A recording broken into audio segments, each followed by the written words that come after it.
Hi everyone, this is Scarlett from the Corset Society on Facebook. We're going to have a little conversation today about the Timeless Trends Dyeable Libra corset. I received it about maybe a week ago, and I just figured this was easier to open up a dialogue rather than trying to type all this up. Not too long ago, Timeless Trends got new ownership.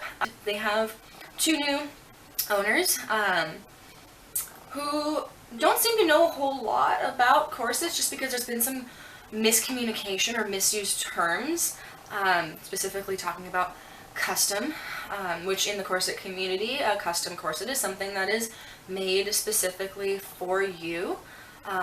Generally it's used kind of interchangeably with bespoke, in that the pattern and the color and the style and everything like that, the overall silhouette and design is something that you collaborate with the corset maker to create. So they were using that term in regards to made to order, which just means that the corset doesn't exist until you place the order. So you were able to pick this new design style in whatever silhouette that they already make. So it's a little bit confusing and kind of misleading. So people pointed that out. There was a few other posts. There were some posts that came out at Pride that seemed to be a little bit like rainbow capitalism, just in that it kind of just seemed a little bit off the mark, which is whatever. That's one thing in and of itself, but a lot of people found it really unpleasant that the comments turned really kind of bigoted and no moderation was taken. And then there was some gore, some dead animal post was made, and no apology was ever issued. So a lot of people took issue with that. They were really appalled, and it kind of just created this really intense environment. Just before the gore and the Pride posts is when I did reach out to Timeless Trends to try and start a dialogue, because they were making a lot of really simple mistakes that just weren't being received well. Of course, it was laced upside down on a mannequin. A person was posted wearing a corset with a really big warped back gap, which is really unsafe to do and is not something that a company should be promoting. And so people were pointing this out, and it kind of reached a bombardment level, and so trying to keep the dialogue open and positive, I reached out to them because I wanted to hopefully be able to talk to them in a way that didn't seem like it was just attacking or jumping down their throats. In this attempted dialogue, they did make me an offer for a corset in exchange for content, and so I was like, that sounds rad, because I really want to test out this new corset that you have. It's a tall claim that you can dye the corset without anything negative happening, so I was really excited, because only Orchard Corset was the only other company that had a dyeable corset, but there was nothing about that corset that was particularly unique or special, other than the fact that it was white cotton. As you know, corsets are not supposed to get wet. It's not great for the steels, and you can get rusting and all that, which you don't want. And so I was like, let's do an experiment. My partner is a metal fabricator, so I was going to bring him in on this so we could find out, can you dye this corset without it getting messed up? The time between that initial conversation and now is when things really kind of turned into a bit of a tire fire with the Pride posts and the gore post. That all happened after this initial conversation. So June 10th is when we were talking about sending me this corset, and they said, okay, we'll send it out that night or tomorrow morning. Cool. A week goes by, nothing comes in the mail, and so I hit them up and was like, hey, I don't know if you did send it out or if it got lost in the post. Can you check on that for me? Because I did just move out of state, and I could have gotten the address wrong, and I didn't want it just floating around in the ether. Or they said they'd check on that and get right back to me. I didn't hear anything for a few days, and so then I was like, obviously the corset must not have been shipped out because it has not been received on my end. I didn't hear anything back for quite a while. Eventually they did get back to me with the tracking number, and the corset came pretty quickly after that, but overall it did take a couple weeks to get the whole thing sorted and back to me. So there was just a lack of communication going on. But I do finally have it. This is the box that it came in. This is the condition that the box came in, which I'm like 99% sure is the fault of the United States Postal System. The United States Postal System does not have a great track record of taking care of your packages, so that's not necessarily the fault of the company. However, there was only a singular strip of tape down the middle, so when I got the corset, I could see inside of the box, probably about a good like 4 inches, because it was crushed and the tape wasn't holding because there's only one single piece, which just really kind of made me feel not great, because this corset is like $120 approximately. It's a lot of money to spend on something that's not a necessity, and to have it not packaged super securely. It's just kind of saddening, because if it had fallen out, that's a lot of money to be out of. It does retail for $119.95, and that's plus shipping. You can open this giant box, and inside was my itty bitty corset.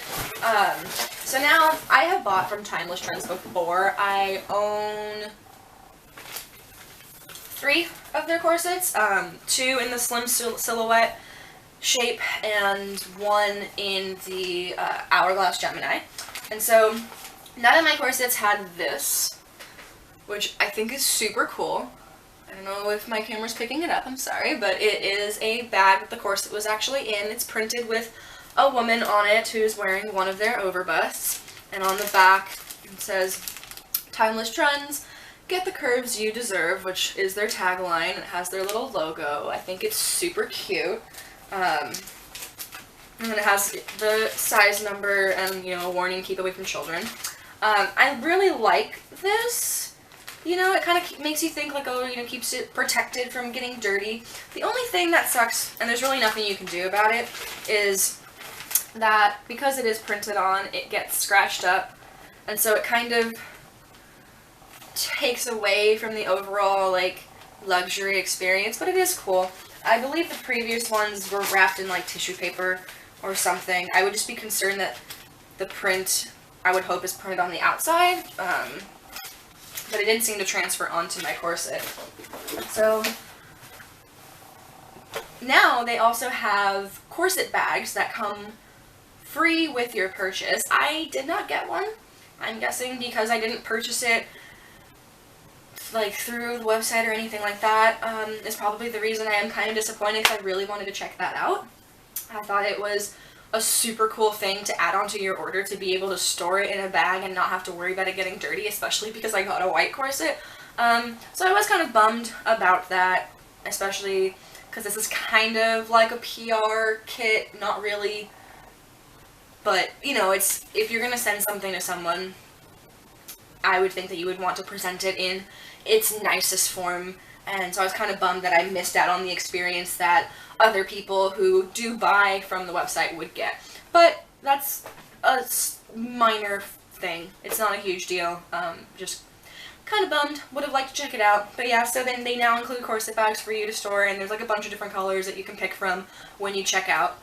So now that we've talked about all of that stuff, let's talk about the corset itself. So while I was looking up the price, I pulled up the specs.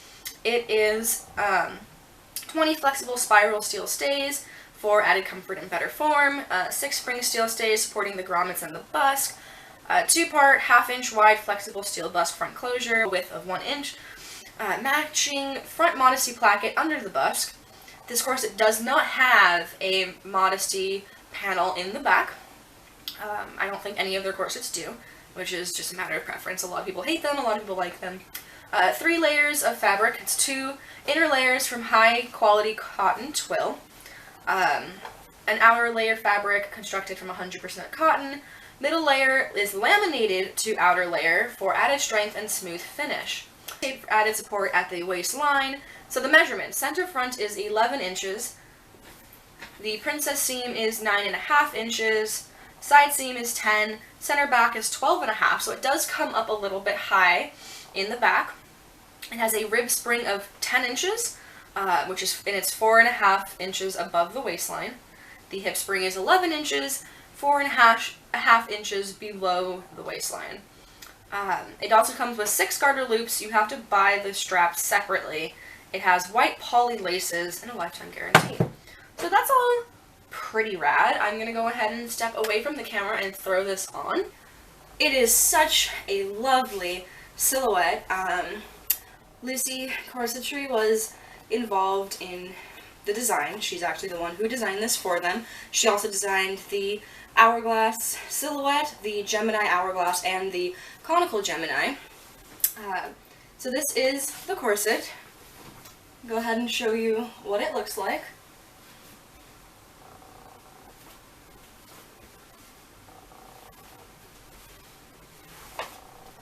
It has a partially cupped rib. I think it is a really lovely silhouette. That it is really quite lovely.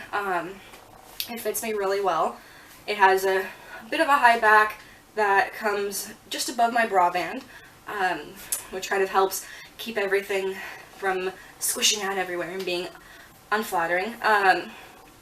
So the next step here is going to be taking the corset and dyeing it. I don't know what color yet I'm going to do. If you guys have any suggestions, feel free to let me know. Oh, the other thing I did forget to mention was when I received the corset, it was rolled up in a tube with the laces wrapped around, and there was a smudge on the laces that kind of looked like it could be like foundation, maybe. It was a kind of a skin tone orangey shade, which really kind of sucked. Someone must have touched their face and then packaged up the corset. So that was lame, but since I'm dyeing it, I guess it's okay. And also because everything is cotton, it really picks up lint so bad. I would not leave this white by any means. Like, it is covered, completely covered in lint, and it looks super gross. Yeah, I'm not a huge fan of cotton corsets for that reason. I have the same issue with my Gemini, but since it's black, it doesn't really stand out super bad, but on the white corset, it's just like, oh my gosh, your corset looks really furry. So yeah, so I think I'm just rambling now. I don't know what else to say, and I hope that this was informative, and I hope that you stick around for the next video, which is going to be dyeing the corset, and then seeing if there's been any changes. So I've been wearing this a little bit to kind of get an idea of how it feels, and I want to see if there's any changes in the overall feeling of the corset afterwards. I know that with couture, it is treated with a starch solution to make it really stiff, which is half of the allure of couture. And so if you got it wet, you'd be washing that sizing out, but cotton twill doesn't generally have that, which is what this corset's made out of. So I'm interested to see if there's going to be any change in the overall feeling once you get it wet and completely submerge it. Also, I'm going to have my metal fabricator partner give me information and kind of test the steels and take a look at everything to see if there's been any compromising to the integrity. Because it does boast having galvanized steel as the hardware for this, and the busk and the grommets are supposed to be stainless. So in theory, dyeing it the one time should not have an effect on the hardware. And so we'll see if that ends up being true. We'll see if I break my corset or not. I will let you guys know how it goes. Alright, bye!